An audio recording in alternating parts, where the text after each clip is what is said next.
My name is Chuanromanee, and in this video I will talk about our paper, Understanding Gender Transition Tracking Habits and Technology. To begin, personal health tracking has been around for many years. We know about the different contexts in which health tracking may be done, such as individually versus socially. We also know that health tracking can come with its own concerns, such as accessibility issues and making assumptions that can be harmful.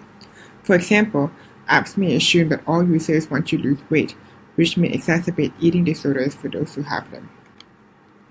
Tracking is also present in gender transition, in what we call transition tracking apps, which are apps that help users with various actions such as goal setting, tracking physical changes using gender transition, managing hormone dosage, and recording milestones. However, not much work has been done to investigate the usage of these apps and how they may impact the trans community. Thus, we ask the following research questions. First, how are transitions currently tracked, and how do transition tracking apps fit into this? What kinds of benefits do users of such apps receive?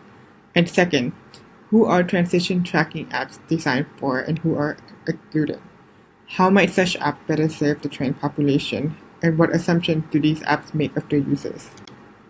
To answer these research questions, we conducted semi-structured interviews with 16 trans people who are currently going through gender transition. In our interviews, we asked participants about the ways that they approach their current transition, as well as their plans for the future. We also asked whether they track their transition, and if so, the modality and length of tracking and what information they captured. Then, we asked about their thoughts on transition tracking apps by showing walkthrough videos of 2 popular transition tracking apps currently available and asking for their thoughts on the features of the apps. If the participant has used such apps in the past, we also asked them about their experiences. To analyze the interview data, we conducted open and active recording. We had several interesting findings.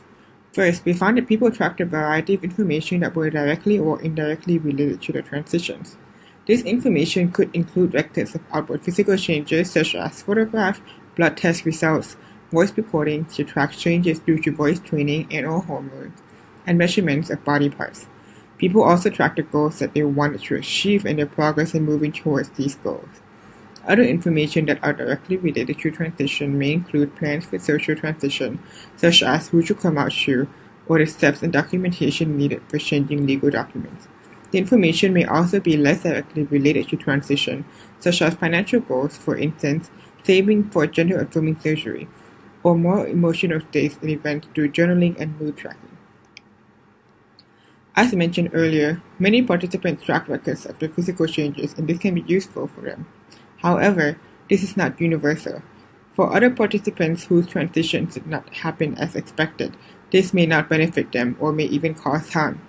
For example, if a participant was on hormone replacement therapy and then lost access and could not continue, these records may exacerbate their pre-existing gender dysphoria. Or, for those whose physical changes did not occur as expected, this can worsen body image issues. Records of physical changes are helpful, but relying on them alone may conflate gender transition as a whole with just the physical component of transition. We found that transition tracking itself can support goal setting and decision making for many of the participants. Day-to-day changes may affect decision making, for example, when looking at desired level of physical changes. For example, P1 used to take testosterone and track their physical changes using videos, but later decided to stop. However, when they recall looking back at the videos that they took, they remarked that the videos were useful in their decision to go back on testosterone because it helped give a clearer picture of what they looked like back then, and that helped them realize that they wanted to look like that again. Thus, for P1 and some other participants, these day-to-day changes that were captured became evidence that helped them make the decision in regards to different aspects of their transitions. This decision-making process can be supported by apps in a few different ways. First, apps can function as command centers, where the relevant information about transition is presented and seen in one place. This can give an overview of where the user's transition currently is and where they want to be. However, the usefulness of such apps is not one size fits all. For example, such apps may by default only offer certain options for transition, order the given steps in a certain way, or assume that all users of the same gender want to approach transitions in the same way.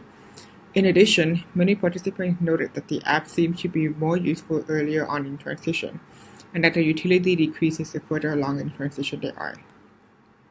Tracking can function as a means of self-care for many. By recording and reflecting on their transitions, tracking can function as a means of sense-making. Tracking can also be a form of reassurance as well. For instance, several participants noted that because they took regular photographs of themselves and throughout their transitions, they could look back and see their changes over time. When feeling stuck in their transitions, looking back at these photographs can help remind them that transition is a long journey and that changes don't happen overnight. This reassurance can also be a protective factor against gender dysphoria if the participant is suffering from it. We found that apps can help support the self-care through additional benefits such as safety features in which information related to gender transition and tracking data are password protected, through providing reassurance, and through showing an overview of transition, which can help feelings of overwhelm. Tracking itself can also be seen as a means of community care. For instance, people may share personal data or visualizations of such data as a means of communicating their experiences, encouraging others in their own transitions, and sharing resources and information. For example, P10 has a friend who tracked her transition using a spreadsheet. In this spreadsheet, her friend recorded all the forms of identification that she had to change and the requirements for changing these documents and each step involved in the process. She also tracked other aspects of transition such as therapy appointments, hair removal, obtaining a new wardrobe, and the financial costs associated with these steps. This information was very helpful to P10 for her own transition. Currently, the apps available function in a more individualized way and there is no way to share such information through the apps. However, users can share such information in the app through other means such as through face-to-face interactions or through messaging apps or social media. We also found that transition tracking can be done through querying the existing technology that does not exist for that purpose. For example, P7 is a trans woman who noticed some cyclical mood changes after starting estrogen. She tracked these mood cycles using menstruation tracking app to record her mood and other factors that may impact it. Although she wasn't the intended audience, she found that it was beneficial for predicting when mood changes may occur and thus preparing for such changes. As transition tracking apps are not very widely used and are still under development, we found that participants noted that the apps available, both for transition tracking and for other purposes, need to be more customizable in order to be more effectively used in this manner. We also asked participants about their thoughts on the relationship between the trans community and transition tracking and the apps that support it. We found that some participants noted that trans tracking is a cultural norm for many in the trans community, that it was the thing to do. For participants who noted this, many felt that this caused them to feel that they had to track the transition and that it can feel like a performance at times because they were not tracking for themselves exclusively.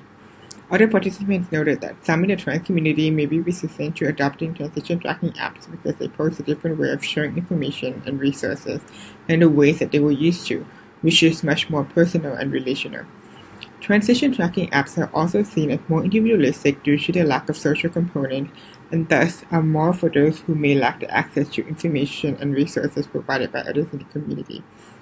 For the many participants we spoke to who were not based in the United States, the apps were seen as true Americentric due to the scope and other type of information that they provided. Finally, other potential barriers to adopting these apps include a lack of trust in the app developers and concerns about the security of the information. From our results, we discussed things like gender transition tracking as its own domain, with commonalities and differences compared to general health tracking and other forms of tracking. For instance, transition tracking as a domain is characterized by an increased emphasis on supporting user agency, information curation, and a holistic view of tracking. We also discussed the act of tracking can be a social experience and how apps may not facilitate this. We also discussed things like information seeking, tracking as access, and resource management. For more detailed information, I encourage you to read the paper. However, in sum, our results show that apps can have the potential to challenge normative transition narratives and be better in line with participants' current tracking habits and lived experiences. We also provide suggestions for designers and researchers in order to move towards this. Thank you for watching this video. I encourage you to read the paper for more detail about our work.